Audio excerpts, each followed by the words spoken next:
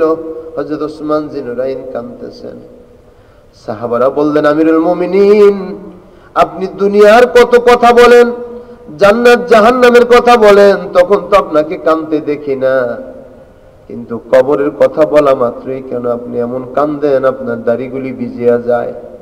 হযরত ওসমান জিন্নুরাইন রাদিয়াল্লাহু আনহু, যিনি জান্নাতের ৩য় নম্বরের সুসংবাদ প্রাপ্ত বান্দা, আল্লাহ নবীর সাহাবী, নবীর 2 কন্যা হযরতে রুকাইয়া যায়েনাবকে যিনি বিবাহ বন্ধনে নিয়েছেন, এজন্য তার নাম হলো জিন্নুরাইন, বলেন সুবহানাল্লাহ। সে ওসমান জিন্নুরাইন রাদিয়াল্লাহু আনহু যখনই কবরের কথা আলোচনা করেন, কবরের সামনে যান, চোখের পানিতে দাড়িগুলি ভিজে যায়।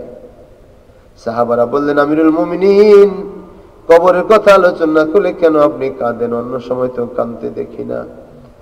ওসমান জিন্নুরাইন রাদিয়াল্লাহু আনহু বললেন সামি'তু রাসূলুল্লাহ সাল্লাল্লাহু আলাইহি ওয়াসাল্লাম ইয়াকুল, আমি আল্লাহ রাসূলকে বলতে শুনেছি, আল কবরু আউয়ালু মানজিলিম মিন মানাজিলিল আখিরাহ, কবর আখিরাতের প্রথম মঞ্জিল। আল্লাহু আকবার বলেন, জোরে বলেন আল্লাহু আকবার। কবর আখিরাতের প্রথম মঞ্জিল। ফাইন্না জামিনু ফামা বাদু আইসারু মিনহু, কবরের মঞ্জিল যদি সহজ হয়, সামনের মঞ্জিলগুলো সহজ হয়ে যায়, আর এই মঞ্জিলে যদি আটকা পড়িয়া যাও, সামনের মঞ্জিলগুলো কঠিন হয়ে যায়। এজন্য আমার ভয় হয়, আমি না জানি ওসমান এখানে আটকা পড়িয়া যাই।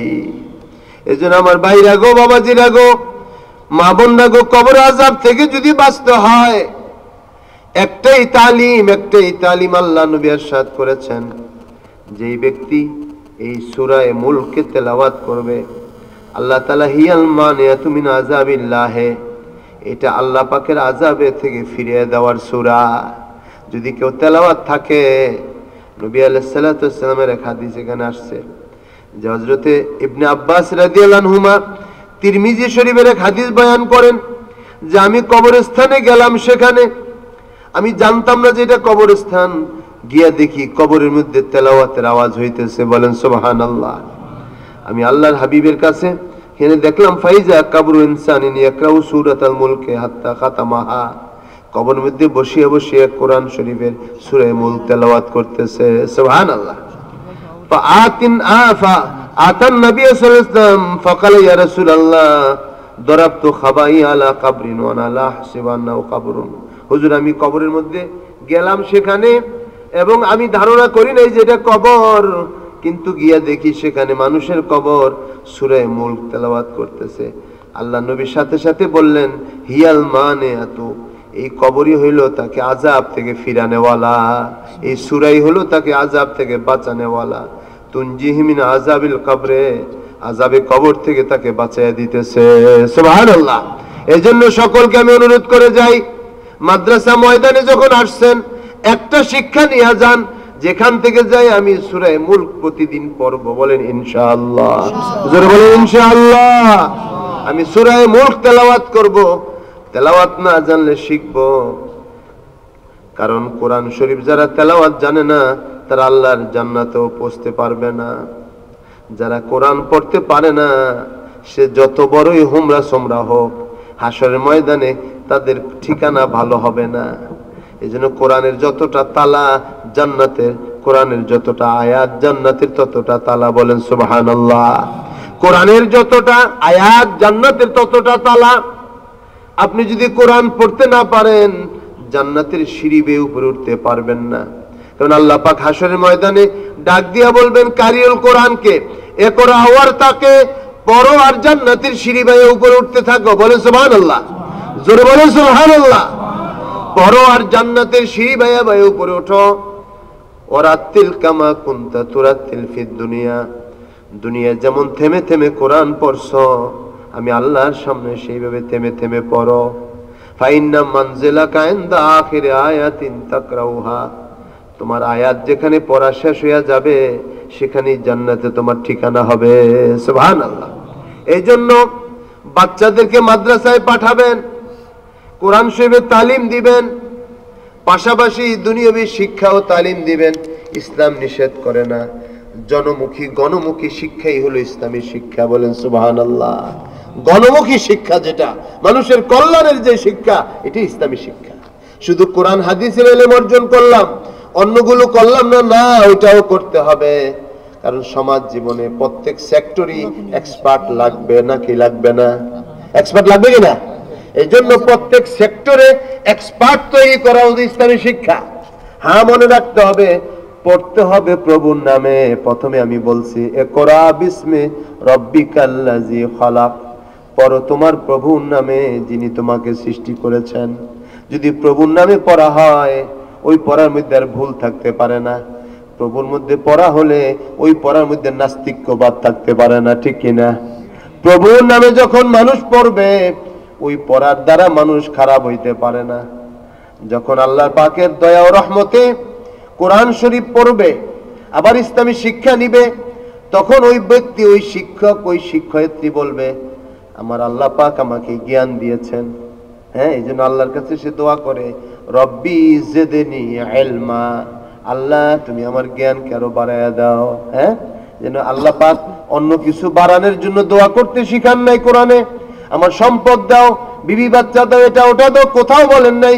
কিন্তু আল্লাহ পাক এক জায়গায় বলছেন রব্বি জিদনি ইলমা, প্রভু হে আমার জ্ঞান বাড়ায়া দাও। কারণ জ্ঞান যত বেশি বাড়বে ওই বান্দা আল্লাহর তত অনুগত হবে। সুবহানাল্লাহ। আজকে আল্লাহ পাকের ইলম, আল্লাহ পাকের পরিচয় আমাদের কাছে নাই। কারণ কোরআন পড়তে না পারলে তো পরিচয় জানবেন কেমনে? আপনাকে তো কোরআন দেওয়াই হয়েছে আল্লাহর পরিচয় লাভের জন্য। আপনি যখন কোরআন পড়তে পারেন না, আপনি আল্লাহর পরিচয়ও পাইলেন না। তো যে আল্লাহর পরিচয় পাইল না সে আল্লাহর ইবাদত করবে কিভাবে? এজন্য আল্লাহ পাক বলছেন ওমা খালাকতুল জিন্না ওয়াল ইনসা ইল্লা লিয়াবুদুন, আমি মানুষ ও জিনকে সৃষ্টি করেছি আমার ইবাদতের জন্য। কথাটা আসছে আসল অর্থ লিয়ারিফুন, আমাকে চিনার জন্য। আমাকে যখন চিনবে তখন আমার ইবাদত বন্দেগী করবে। এজন্য হাজরিন, আল্লাহ সুবহানাহু ওয়া তাআলা সূরাতুল মুলকের মধ্যে কি বয়ান করতেছেন একটু শুনি। বিসমিল্লাহির রহমানির রহিম, পড়েন আমার সাথে, বিসমিল্লাহির রহমানির রহিম। তাবারাকাল্লাযী বিয়াদিহিল মুলক ওয়া হুয়া আলা কুল্লি শাইইন কাদির। তাবারাকাল্লাযী, তিনি মহান, তিনি সমুচ্চ, আল্লাযী বিয়াদিল মুলক, যার হাতে রাজত্ব। কার হাতে রাজত্ব বলেন? আল্লাহ। জোরে বলেন, কার হাতে? আল্লাহর হাতে রাজত্ব। আল্লাহ পাক যাকে যতদিন পছন্দ করেন তাকে ততদিন রাজত্বে রাখেন, আবার যখন অপছন্দ করেন তার থেকে রাজ্য হারা হইয়া যায়। এই ইয়াকিন রাখতে হবে। আল্লাহ পাক বলেন বিয়াদিহিল মুলক, তার হাতে রাজত্ব। তাহলে আল্লাহ পাকের হাত কি আমাদের মতো হাত আছে কিনা? কি বলে, আমাদের মতো হাত আছে? এখানে আল্লাহ পাকের ইয়াদ অর্থ হইল ক্ষমতা, কুদরত। সমস্ত ক্ষমতার মালিক, কুদরতের মালিক আল্লাহ পাক। এটা হরফে আপনার মুসাব্বাহাতের অন্তর্ভুক্ত। এর অর্থ আল্লাহ পাকই ভালো জানেন, আমরা এর অর্থ জানি না। আল্লাহ রাব্বুল আলামিন তেনার যে সমস্ত মুসাব্বাহাত কথা কোরআনের মধ্যে আসছে, আমাদের উচিত হবে যে এটার ঈমান আনা। কাইফিয়াতু মাজহুল, ইস্তিওয়াউ মালুম। আল্লাহ পাক আরশে আজিমে আছেন, এটা সঠিক, কিভাবে কাইফিয়াত এটা আমার জানা নাই। আর এই সম্পর্কে সুয়াল করা বেদাত, সুয়াল করা যাবে না। বরং আল্লাহ পাক সম্পর্কে সুয়াল নয়। নবীজি বলেন তাফাক্কারু ফিল খালকে লা ফিল খালিকে, সৃষ্টি নিয়ে চিন্তা করো, ফিকির করো, গবেষণা করো। স্রষ্টাকে নিয়ে কখনো গবেষণা করিও না। স্রষ্টাকে নিয়ে গবেষণা করতে যাইবা, মাথার তার তুর সব সিরিয়া যাইব, তখন আইসা কইবা যে আর কোন রব বলতে কিছু নাই। নাউজুবিল্লাহ।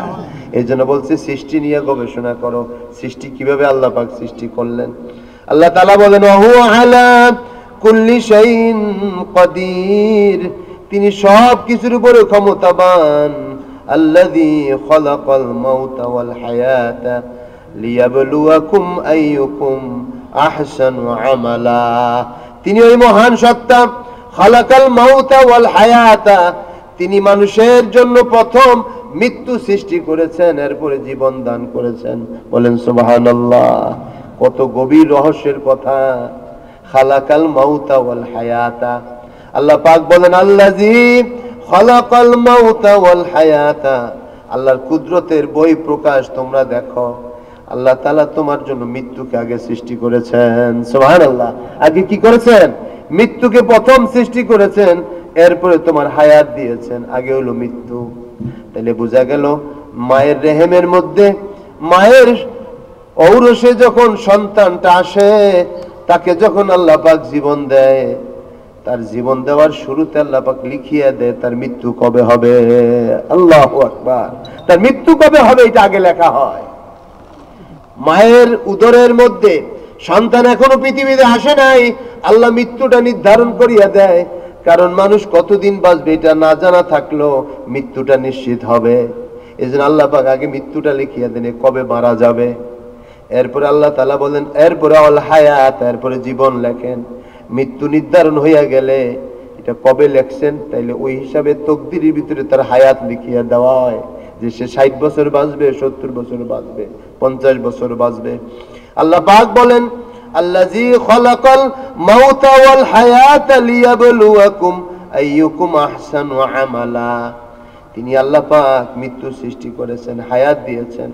মৌতের মালিক কে? জোরে বলেন, আরো জোরে বলেন। মৌতের মালিক কে? হায়াতের মালিক কে? বাঁচানো ওয়ালা কে? মারনে ওয়ালা কে? হ্যাঁ, এটা ইয়াকিন করতে হবে, আল্লাহ ছাড়া কেউ না। আপনি দুনিয়ার সমস্ত মানুষ যদি আপনাকে ক্ষতি করার জন্য একত্রিত হয়, কিছু করতে পারবে না, মালিক যদি সিদ্ধান্ত না দেয়। সুবহানাল্লাহ। আবার সমস্ত দুনিয়ার মানুষ যদি আপনার উপকার করতে চায়, মালিক যদি ইচ্ছা প্রকাশ না করেন, কোনো উপকার করতে পারবে না। কি কথা বুঝে আসছে? দেখেন, যেই লোক অন্ধ, দুনিয়ার কোন চিকিৎসা এখন পর্যন্ত অন্ধরে ভালো করতে পারছে? যে বেটা বোবা, তারে দুনিয়ার কোন শক্তি ভালো করতে পারছে? আল্লাহ পাক যেটা সিদ্ধান্ত দিয়েছেন এটাই সিদ্ধান্ত। আল্লাহ তাআলা বলেন আল্লাযী খালাকাল মাউতা ওয়াল হায়াতা লিয়াবলুয়াকুম আইয়ুকুম আহসানু আমালা। আল্লাহ তাআলা ইরশাদ করেন, তিনি মৃত্যুকে সৃষ্টি করেছেন, হায়াতকে সৃষ্টি করেছেন। মৌত যেমন আল্লাহ পাকের নেয়ামত, হায়াতও নেয়ামত। বলেন সুবহানাল্লাহ। বলবেন হুজুর জীবন তো নাইলে বুঝলাম নেয়ামত, অনেক খাওয়া পড়া বাঁচা যায়, মৌতটাকে কেমনে আপনি নেয়ামত মনে করলেন? হ্যাঁ, যারা বৃদ্ধ হইয়া যায়, যদি এই বৃদ্ধটা আদম আলাইহিস সালাম থেকে আমাদের উপরের পুরুষগুলি সব থাকতো ঘরের মধ্যে, কি উপায় হইতো? বুঝতে পারছেন? যদি না মারিয়া সব বুড়াগুলি ঘরের মধ্যে থাকতো, একজন বুড়া ঘরের মধ্যে আছে, তাই তো চিল্লাচিল্লি। আবার যদি কাশের রোগ হয়, অন্যরা সব ঘুমাইতে পারে না, এই বুড়ারে তখন বাসা জায়গা দেয় না, কয় না এর দূরে দূরে ঘর করিয়া দাও, এত কাশে আমরা কেউ ঘুমাইতে পারি না। কি আছে কিনা? আবার চোর ডাকাইতে ঢুকে না, কয় সজাগ আছে, কাশতেছে তো। কি বোঝেন নাই? তাইলে একজন বাপ, বৃদ্ধ বাপ ঘরে শোয়াশে কাশে, শীতকাল আসলে সন্তান সেটা সহ্য করতে পারে না। এরকম পাঁচ পুরুষ যদি উপরে সব জেতা থাকতো, গরমে কাশাকাশি কি উপায় হইতো? ঠিক কিনা? তারপরে খাওয়া দাওয়া নিয়ে লাগতো, চিন্তা চেতনা নিয়ে লাগতো। কারণ এখন যারা আমরা আছি, আমরা আমাদের বাচ্চাদেরকে দেখলে, তাদের কাজ কারবার দেখলে আমাদের ভালো লাগে না। ঘরের মধ্যে ডিশে লাইন লাগাইছে, বুড়ায় চিৎকার করে, এই এটা বন্ধ করো, কি লাগাইছো? আবার সে বুড়ায় গেলে গিয়ে কয়, দেখছে মাথা নষ্ট, বুড়ো হয়ে গেছে তো। বলে কি না? এখন আধুনিক জমানা, কত কিছু দেখতে হয়। সে বলে বলে এটা লাগবে না, আমাদের কথা তো কেউ শোনে না। শোনে তো এরকম যদি 5-7 উপরের সিঁড়ি যদি সব জীবিত থাকতো ঘরের মধ্যে, তাহলে কি উপায় হইতো? এ তো কিলাইতো, খালি একটারে কিলাইতে গেলেতে ভূত বানাইতো, তাও মরতো না। একজন আর খালি কিলাকিলি দেখতে হইতো। এই বিচার বিচার করতে করতে জীবন যাইছে। এই জন্য আল্লাহ সুবহানাহু ওয়া তাআলা দেখেন, পশুর প্রতি আল্লাহ পাক দয়া করছেন, মানুষের লাগাই দিচ্ছেন, তা করে খাইয়া ফেলায়। আপনার গরুটা যদি আপনার বাড়িতে থাকে, হাল চাষও করতে পারেন না, দুধও দেয় না, এটারে গোয়াল ঘরের মধ্যে আপনি কয়দিন রাখবেন? রাখবেন? পিটাইলেও মরে না, দুধও দেয় না, হালও লাগে না, তুই কি করবেন এটারে? এই জন্য আল্লাহ পাক সুবহানাহু ওয়া তাআলা কত নিয়ম করিয়া দিয়েছেন। এটারে কিনিয়া কোরবানির সময় জবাই দিয়া দেয়, মানুষের সব খাইয়া ফেলায়। এটা আল্লাহ পাকের নেয়ামত। বলেন সুবহানাল্লাহ। এইরকম প্রত্যেকটা প্রাণী আল্লাহর নেয়ামত। মৃত্যু নেয়ামত, হায়াত নেয়ামত। এই জন্য আল্লাহ পাকের কাছে যাইতে হলে মানুষ যদি মৃত্যুকে ভয় পায়, সে খাঁটি মোমেন না। মোমেন মৃত্যুকে ভয় পাইতে পারে না, বরং মোমেন বলবে আমি মালিকের সাথে সাক্ষাৎ করতে যাইতেছি, এটি আমার জন্য আনন্দের। এই জন্য আল্লাহ পাক বলেন, আল্লাযী খালাকাল মাউতা ওয়াল হায়াতা লিয়াবলুয়াকুম আইয়ুকুম আহসানু আমালা। আল্লাহ তাআলা বলেন, তিনি মৃত্যু এবং হায়াতকে সৃষ্টি করেছেন। এই সৃষ্টি করার রহস্য হলো লিয়াবলুয়াকুম, তিনি পরীক্ষা করিয়া নিবেন। আইয়ুকুম আহসানু আমালা, কে তোমাদের মধ্যে কর্মে শ্রেষ্ঠত্ব অর্জন করছো, এটা আল্লাহ পাক তোমাদের থেকে পরীক্ষা করিয়া নিবেন। সুবহানাল্লাহ। আল্লাহ পরীক্ষা ছাড়া কবরে নিবেন না গো ভাই, পরীক্ষা ছাড়া হাসরের ময়দানে উত্তীর্ণ হতে পারবেন না।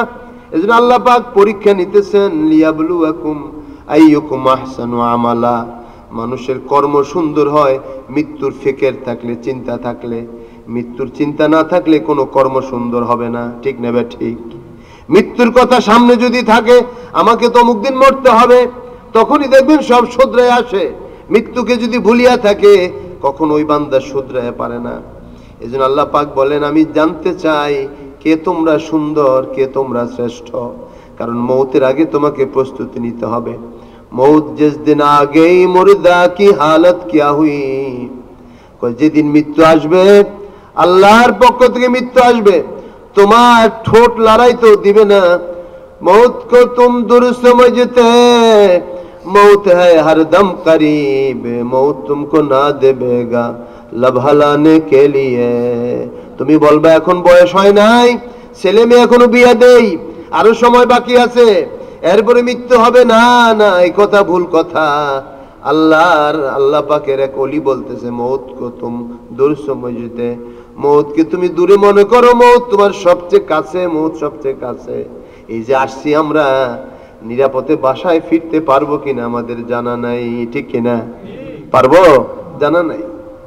আল্লাহ নবী ইস্তেনজা করছেন, বাথরুম করছেন, পেশাব করছেন, সাথে সাথে তায়াম্মুম করার জন্য মাটিতে হাত মারিয়া তায়াম্মুম করতেছেন আল্লাহ নবী। দূরে ঘটির মধ্যে পানি রাখা আছে। সাহাবীরা বললেন, হুজুর এখানে তো ওযুর পানি রাখা আছে, আপনি এখানে কেন তায়াম্মুম করলেন? আল্লাহ নবী বললেন, ও সাহাবীরা শুনে রাখো, আমি ওই পানি পর্যন্ত পৌঁছতে পারবো কিনা আমার জানা নাই। সুবহানাল্লাহ। আমি ওই পানি পর্যন্ত পৌঁছতে পারবো কিনা আমার জানা নাই, এই জন্য আমি সাথে সাথে তায়াম্মুম করে পবিত্র করিয়া নিলাম, আবার পানির কাছে যে ওযু করে নেব। এই পথের মধ্যে যদি আমার মৃত্যু হইয়া যায় আর আমি যদি অপবিত্র থাকি, আমার মৃত্যুটা ঈমানের উপরে হবে না। এই জন্য আমি পবিত্র হইয়া রইলাম, যে কোনো সময় ডাক পড়লে আমি ঈমানের সহিত যাইতে পারবো। সুবহানাল্লাহ। এই জন্য আমার বাইরা বাবাজিরা গো, আরেকটা অনুরোধ করি, সবসময় ওযুর সহিত থাকবেন, সবসময় ওযুর সহিত থাকবেন। কোন বান্দা বান্দি যদি ওযুর সহিত থাকে, আশা করা যায় তার ঈমানি মৃত্যু হবে। বলেন আমিন। তার আশা করা যায় ঈমানি মৃত্যু হবে ওযুর সহিত থাকলে। আল্লাহর হাবিবের এক সাহাবী বেলাল রাদিয়াল্লাহু আনহু সবসময় ওযুর সহিত থাকতেন। ওযুর পরে 2 রাকাত তাহিয়াতুল ওযু নামাজ পড়তেন। নবীজি মেরাজের রজনীতে জান্নাতে যখন গেলেন, গিয়া দেখেন বেলাল নবীজির সামনে সামনে হাঁটতেছে। সুবহানাল্লাহ। বেলাল নবীর সামনে সামনে হাঁটতেছে। মেরাজ থেকে ফিরে নবীজি বললেন, বেলাল তুমি কি আমল করো গো? তুমি দুনিয়ায় জীবিত, অথচ তোমাকে জান্নাতে আমি হাঁটতে দেখলাম, কি আমল তুমি করো? বুখারী শরীফের বর্ণনা, বেলাল রাদিয়াল্লাহু আনহু চোখের পানি ছাড়ি দিয়া বললেন, নবী আমার, নবী হে, আপনার হুকুমই তো আমি পালন করি, আমার মতন আফ্রিকান কালো গোলামের কি আমল থাকতে পারে হুজুর? নবী বললেন, না, কোন আমল আছে তোমার, যে আমলের কারণে আমি তোমাকে জান্নাতে দেখে আসছি, তোমাকে জান্নাতের মধ্যে হাঁটতে দেখছি আমি, হ্যাঁ, অথচ তুমি দুনিয়ার মধ্যে জীবিত, কি ঘটনা কি তোমার বলো দেখি। বেলাল বলেন, ইয়া রাসূলুল্লাহ, আমি যখনই আপনার জবান থেকে শুনছি সবসময় পবিত্র থাকবা, ওই দিন থেকে আমি যখনই ইস্তেনজা হয়, ওযু আমার যখন নাপাকি হই, আমার জন্য যখন পেশাব পায়খানা করি, সাথে সাথে আমি ওযু করিয়া নেই। সুবহানাল্লাহ। আর আমি 2 রাকাত তাহিয়াতুল ওযু নামাজ পড়ি, ওযু করি আর তাহিয়াতুল ওযু নামাজ পড়ি। আল্লাহর নবী বললেন, বেলাল ওই জাতের কসম করে আমি বলতেছি, যে জাতের হাতে আমার প্রাণ, এই আমল করার কারণে তুমি দুনিয়ায় জীবিত, আমি তোমাকে জান্নাতে হাঁটতে দেখছি। সুবহানাল্লাহ। জোরে বলেন সুবহানাল্লাহ। এই জন্য আমার ভাইরা বাবাজিরা গো, ওযুর সহিত থাকবেন, যখন যেদিকে যান ওযুর সহিত থাকবেন। ওযুর সহিত যদি থাকেন, আরেকটা আশা করা যায়, পথে ঘাটে দুর্ঘটনায় পতিত হবেন না। ওযুর সহিত থাকলে অন্যায় করতে ভয় লাগবে অন্তরে। ওযুর সহিত থাকলে আল্লাহর জিকির চলবে, ওযুর সহিত থাকলে দুরূদ শরীফ চলবে, ওযুর সহিত থাকলে ঈমানি মৃত্যু নসিব হবে। সুবহানাল্লাহ। এইজন্য আল্লাহ তাআলা বলেন, আল্লাযী খালাকাল মাউতা ওয়াল হায়াতা লিয়াবলুয়াকুম আইয়ুকুম আহসানু আমালা। তিনি তোমাদের জন্য মৃত্যু সৃষ্টি করেছেন, হায়াত সৃষ্টি করেছেন, যেন তিনি পরীক্ষা করে নিতে পারেন তোমরা কে কর্মে শ্রেষ্ঠত্ব অর্জন করো। এজন্য আমার ভাইরা বাবাজিরা গো, আল্লাহর নবী মুহাম্মদুর রাসূলুল্লাহ সাল্লাল্লাহু আলাইহি ওয়াসাল্লাম দুনিয়া থেকে পর্দা করছেন না করেন নাই? নবী কি আছেন না চলে গেছেন? নবীজি বিদায় হইছেন না? নবুয়ত বাকি আছে ওনার, কিন্তু শরীর সশরীরে তিনি জমিনের উপর এখন নাই। তিনি পর্দা করেছেন। আমাদের সাহেব কিবলা ফুলতুলি রাহমাতুল্লাহ আলাইহি, আমাদের মুর্শিদে মা মুর্শিদুনা, তিনি এখন পর্দা করছেন, দুনিয়াতে নাই, কিন্তু রূহের জগতে তিনি রয়েছেন। এরকম আল্লাহর হাবিব সহ সমস্ত পয়গম্বররাও পর্দা করছেন ইহ জগৎ থেকে, কিন্তু তেনারা বরজাখী জীবনে হায়াত প্রাপ্ত। সেটা কেমন সেটা আমরা দেখাইতে পারবো না। আল্লাহ রাসূল সাল্লাল্লাহু আলাইহি ওয়াসাল্লাম মদিনা মুনাওয়ারায় যে আছেন, রওজা আতহারের মধ্যে, সেখানেও তিনি নামাজে রত আছেন, সেখানে উম্মতের জন্য দোয়া করতেছেন। বলেন সুবহানাল্লাহ। একবার যখন ওনার লাশ চুরি করার জন্য ইহুদি চক্র আসছিল, আপনারা ইতিহাস জানেন, বাদশাহ নুরুদ্দিন জঙ্গির জামানায় পেয়ারা নবীর কফিন মোবারক চুরি করার জন্য পশ্চিমা জগতের খ্রিস্টানরা চক্রান্ত করেছিল। মদিনা শরীফের আপনার তারা এসে এখানে থাকতো। তো ওরা শুনলো যে মুসলমানদের লাশ, যারা আল্লাহর ওলি হয়, নবী পয়গম্বর হয়, তাদের কফিন কখনো নষ্ট হয় না। তখন তারা চক্রান্ত করলো যে নবীজির লাশ সরাইয়া নিবে, কফিন মুবারক সরাইয়া নিবে। যখন এই চক্রান্ত করে প্যারা নবীর কদম মুবারকের পিছনে তারা রাতের বেলায় মাটি খুঁড়ত। দুইজন পশ্চিমা দেশের লোক খ্রিস্টান আসছে, মানুষকে অনেক দান দক্ষিণা করছে, দান দক্ষিণা করে মানুষের মধ্যে আস্থা জন্মাইছে, এখন মদিনাতেই থাকে। রাতের বেলায় ওরা জায়নামাজ বিছাইয়া রাখে, জায়নামাজ উল্টে মাটি খোদে, মাটি খুইদা চামড়ার মশকে মাটি নিয়ে জান্নাতুল বাকিতে ফালায়ার আসে। এইভাবে বহুদিন কাজ করতে করতে প্যারা নবীর কদমের কাছে আর এক হাত বাকি আছে।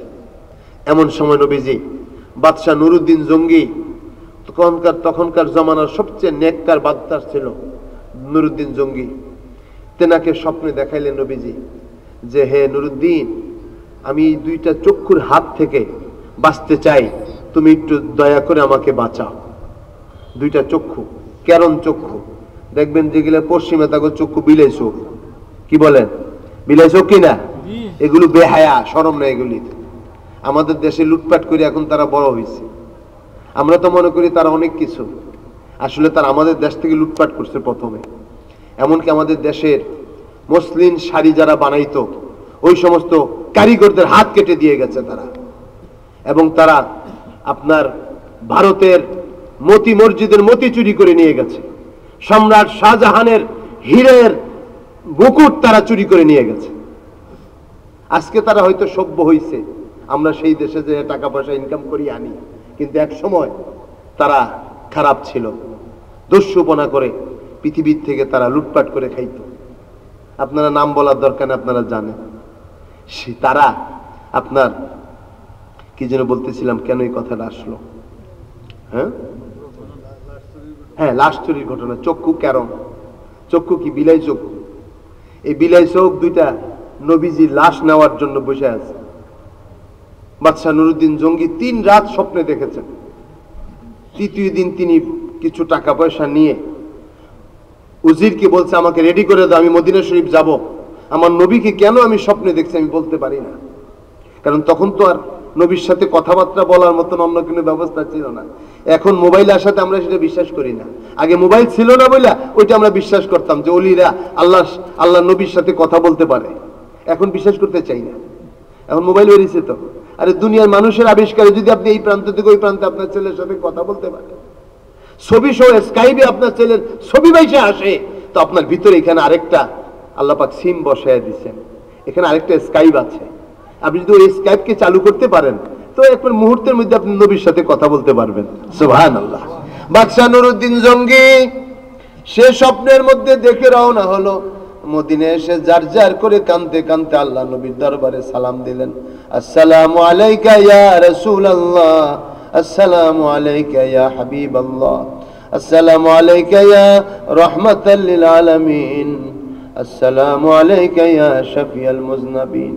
এই সালাম দেওয়ার পরে বললেন, নবী গো, কি জন্য আমাকে ডেকে পাঠাইছেন আমি তো বুঝতে পারি নাই, কি রহস্য এখানে আছে। তিনি জিয়ারত শেষে খবর দিলেন, মদিনার যত জনগণ আছে সব আসো, বাদশার সাথে দেখা করো গভর্নর হাউসে। সকলে যখন গেছে বাদশার সাথে সাক্ষাৎ করতে, কিন্তু সব গেছে, 2টা লোক যায় নাই, এরা মসজিদে নববীর মধ্যে বসা ছিল।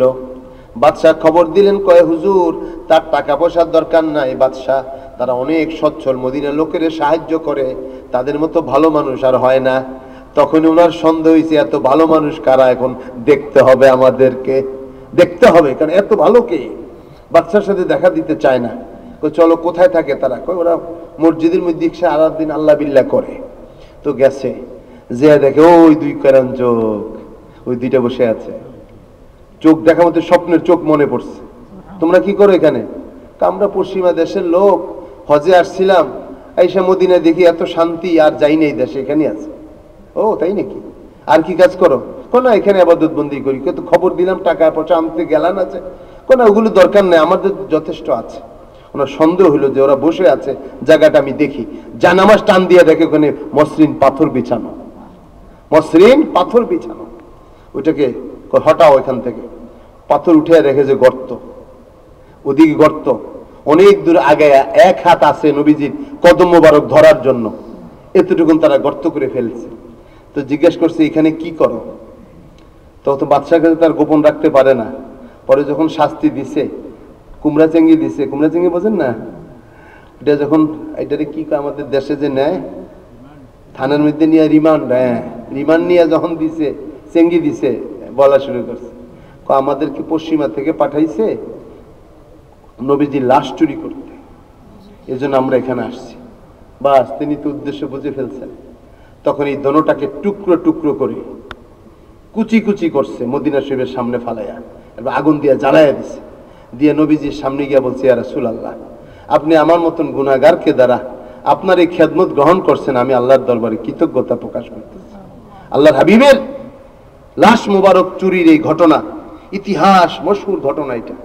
তো এই জন্য নবীরা কবরের মধ্যে কি জীবিত, নবীরা কবরের মধ্যে জীবিত, ওনাদেরকে আরেকটা জগৎ সেটা, সেখানে তিনি তেলাওয়াত করেন। এই জন্য বলছিলাম যে প্যারা নবী রাউজে আথারের মধ্যে তিনি সেখানে নামাজে রত আছেন, নবীরা সেখানে নামাজে রত আছেন। তো এই জন্য আল্লাহ রাব্বুল আলামিন কর্মে শ্রেষ্ঠত্ব যারা অর্জন করবে তাদের কি কবরে শান্তি দিবেন। আল্লাহর ওলিরাও দুনিয়ার থেকে যখন বিদায় হবে তারাও এরকম আমল যদি সুন্দর করিয়া যাইতে পারে, কবরে তার জন্য শান্তি হবে। হাজিরিন, আপনাদের খেদমতে আরজ রাখছি যে আল্লাহ তাআলা কোরআনে ওয়ালা মুহাম্মদ সাল্লাল্লাহু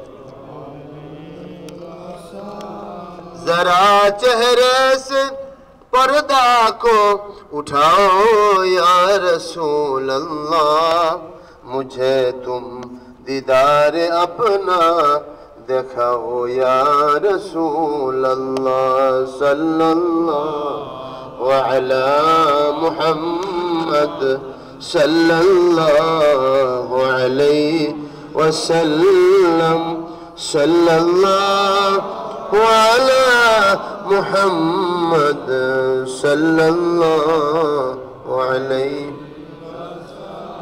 या नबी सलाम अलैका, या रसूल सलाम अलैका, या हबीब सलाम अलैका, सलावतुल्लाह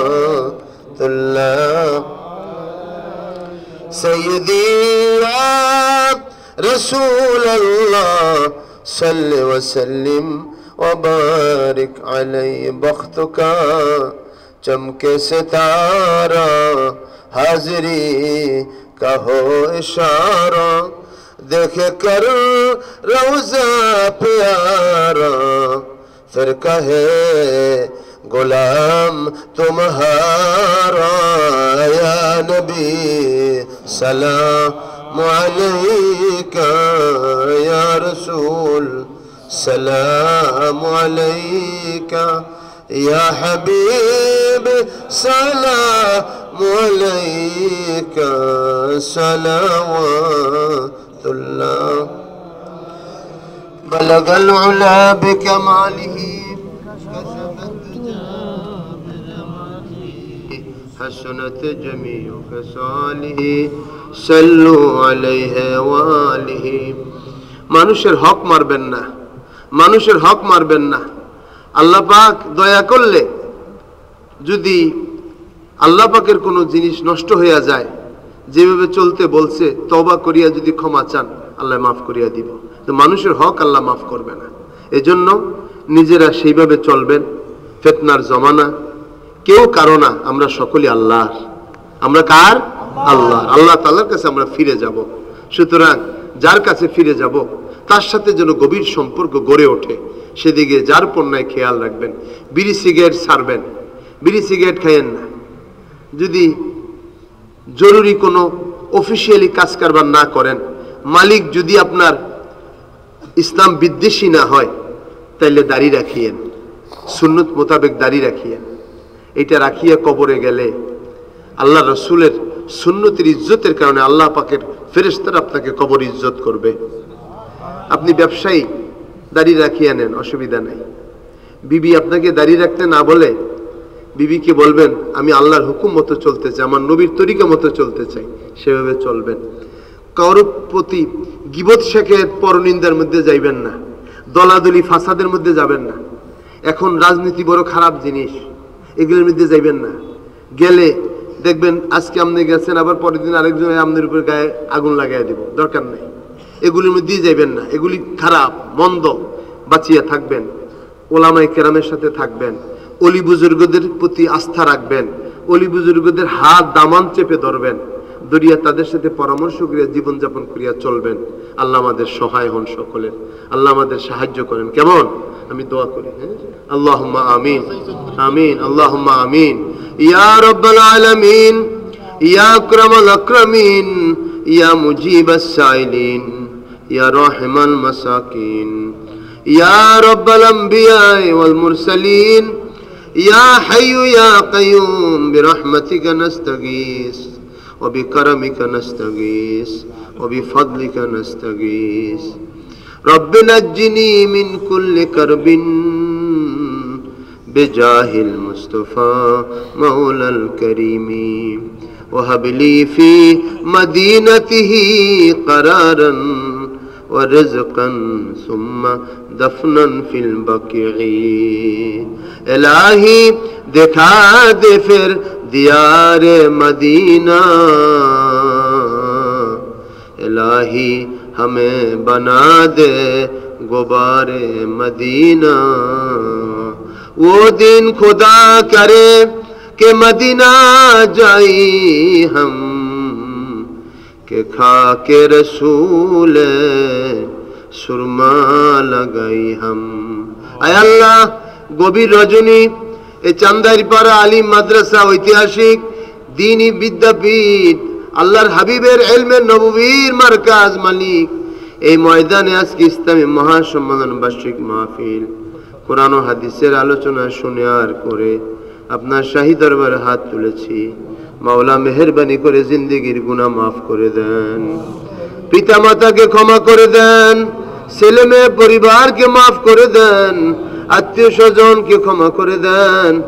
আয় আল্লাহ, আমাদের উস্তাদগণ শিক্ষকগণকে মাফ করে দেন, আমাদের ছাত্রদেরকে মাফ করিয়ে দেন, আমাদের পীর মুর্শিদকে মাফ করে দেন।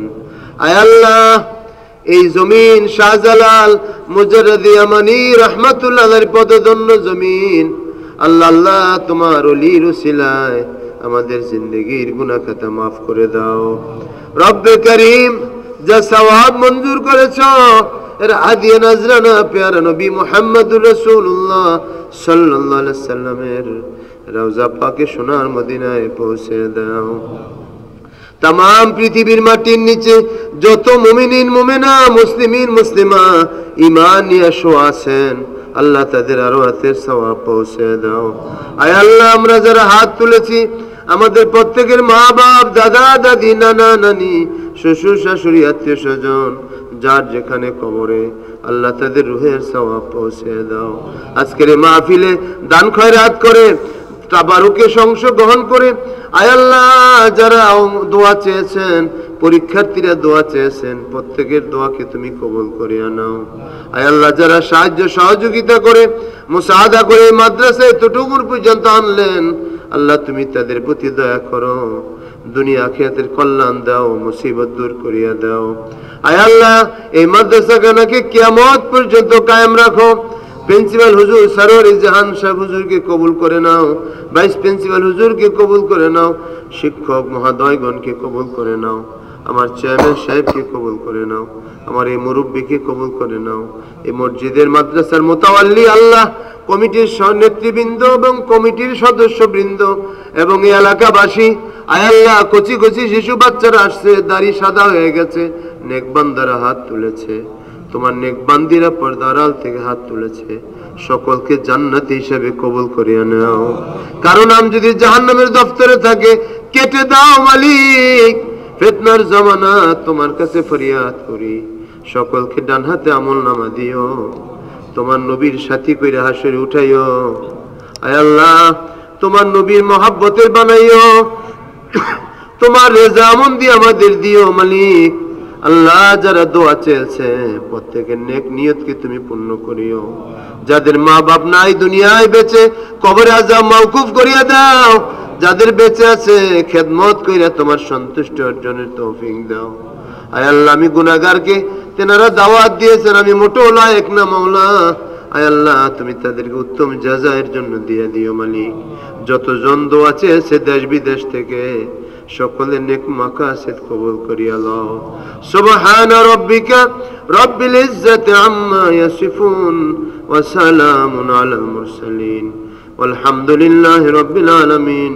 আমিন বজুদি কালিমাতে লা ইলাহা ইল্লাল্লাহু মুহাম্মাদুর রাসূলুল্লাহ সাল্লাল্লাহু আলাইহি ওয়াসাল্লাম। আমিন।